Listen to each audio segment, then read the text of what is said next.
په سوشل میډیا باندې یو فتنه راوچته کړې ده، یو خبره د تراور راوچته کړې ده او نیغه نیغه کوي. الکه د هغه خلکو غمو کوي، څوک مونځ نه کوي، د الله نافرماني نه کوي، گناهونه کوي، حرام کوي، سود کوي، ناپ تول کې کمی کوي، بدکاری کوي، زنا کوي، لواطت کوي. وای د تراو په اسلام کې هیڅ حیثیت نشته. وای دا الفاظ بتا زه د هغې نوم نه علم. الحمدلله زمونږ فالور، زمونږ فین، زمونږ چې کوم دی چاهنے والا په کرونهاو دي چې د هغې نوم والم، فتنه مې نورم مشهوره کړه. زه د خپلو علماو ته وایم نوم مالی.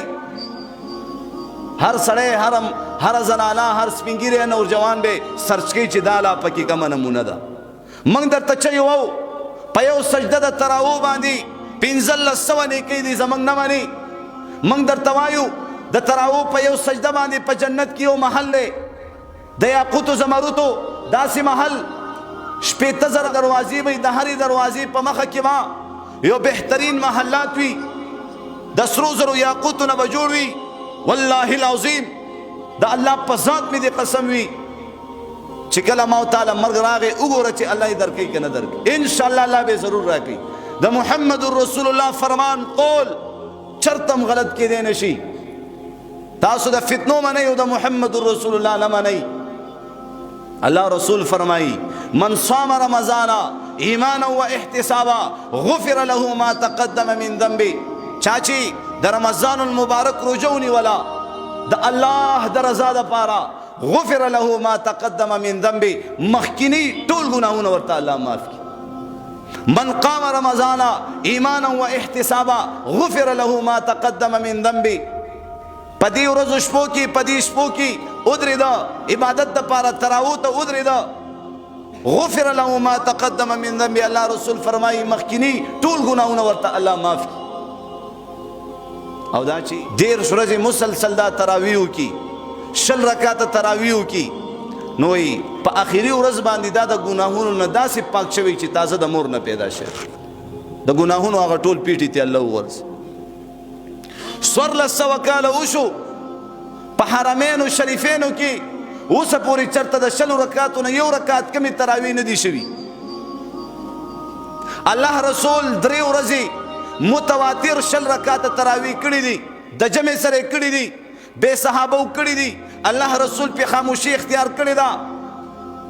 بیا دې راوچتېږي وایي موږ ته لفظ تراویح وښایي، قرآن او حدیث ته لفظ تراویح ثابت.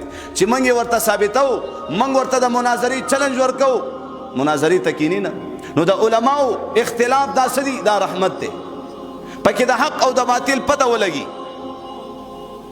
نو مناظره دې دپاره زما عزتمندو دا علما کوي. یو عالم پوه نه په یو خبره کې خطا شوی، غلطی تی شوی، نو راشه کنه، راشه یا به دې پوه کم یا به مې پوه کی، یا به مې پړ کی یا به دې پړ کم. لیکن د الله بندگان خو گمراهی کې اچول نه دي پکار کا. لیکن الله بندگان خو د تراویح نه منې کول نه دي پکار، صلات تسبیحون نه منې کول نه دي پکار، سورت یاسین نه منې کول نه دي پکار، سورت واقعه نه منې کول نه دي پکار. دا فتنې دي. اوس الله رسول احادیثو کې فرمایي څوک سورت یاسین د ورځې په شروع کې وایي د ټولې ورځې ضرورتونه به الله پاک پوره کړي. دی انکار کوي. سورت واقعه ماښام کې وایي چرته به فقر او فاقه په دې انسان، په دې نارینه زنانه باندې را نشي. اسمان زمکې ته راتلی شي، زمکه اسمان ته تلی شي، دا ټول هر څه درهم برهم کېدی شي، خو د الله رسول فرمان چرته هم دروغ نشي کېدی. دې کې دی یو سړی خپل حیثیت ته او د بل حیثیت ته نه ګوري. رورا حق ثابتول دي، رورا امت د ګمراهۍ نه ویستل دي. چیلنجونه تا ورکړي دي میدان ته راشه.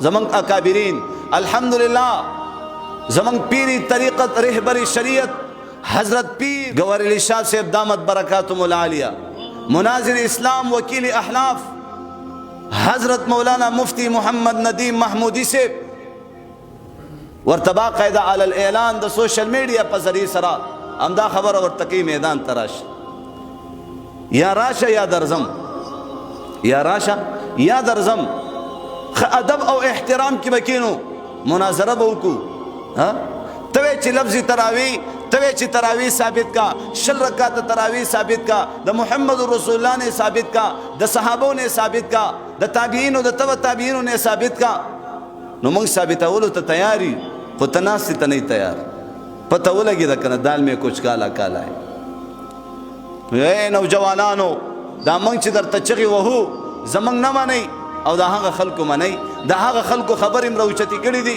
نو ان شاء الله تراوی بکو ان شاء الله د چا د قصه بکو شل رکعت بکو